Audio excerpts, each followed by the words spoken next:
समजा माझी एखादी प्रॉपर्टी आहे आणि ती प्रॉपर्टीमध्ये माझी ग्रोथ होत नाहीये आणि ती सोडून मी दुसऱ्या प्रॉपर्टीत राहायला गेलो. दोन्ही प्रॉपर्टी माझ्या स्वतःच्या मालकीच्या आहेत. जी प्रॉपर्टी मी सोडलेली आहे, का सोडले? कारण त्याचं कारण आहे की त्या प्रॉपर्टीमध्ये माझी ग्रोथ होत नाही. ती प्रॉपर्टी मी मोकळीच ठेवली किंवा ती कोणाला तर रेंटवरती दिली, तर त्याचा प्रभाव मी नवीन गेलेल्या वास्तूमध्ये राहायला गेल्यानंतर माझ्यावरती पडू शकतो का किंवा पडतो का? ओके, ह्याच्यामध्ये बघा 2 गोष्टी आहेत. एक म्हणजे आता समजा ही प्रॉपर्टी तुमची आहे, ठीक आहे, इथं तुमची प्रगती नाही झाली म्हणून तुम्ही दुसरीकडे शिफ्ट झालात आणि तिकडे प्रगती झाली, इट मीन्स ती फेवरेबल आहे. अगदीच.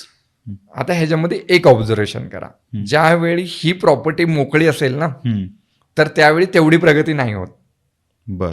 पण ज्यावेळी ही रेंटेड जाते, म्हणजे कुणाला तुम्ही टेनंटला दिलंय, त्यावेळी तिकडे प्रगती होते.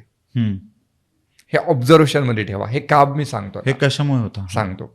जसं की आता ही प्रॉपर्टी आहे, ह्याचं एक लाईट बिल येतं, बरोबर, मिनिमम लाईट बिल काहीतरी येत असेल 100-200 काहीतरी एक पर्टिक्युलर. ही जर मोकळी राहिली आणि तुम्ही दुसऱ्या रेंटल दुसऱ्या प्रॉपर्टीमध्ये तुम्हाला तिथलंही बिल भरायचं आणि प्लस इथलंही देणार ना, बरोबर, किती काहीतरी पर्सेंटेज मध्ये देणार. बरोबर बरोबर. इट मीन्स तुम्हाला हे पण मेंटेन करायचं आणि ते पण करायचं. पण जेव्हा समजा इथं रेंटल कोणी आहे, ह्याचं बिल कोण भरणार? रेंटल जे आहेत ते जो वापरतो तो भरतो. म्हणजे हे जी एनर्जी कम्प्लीट शिफ्ट होते त्याच्यावरती. ओके. आणि त्याची एनर्जी डायरेक्ट तुम्हाला कनेक्ट होते. बरोबर.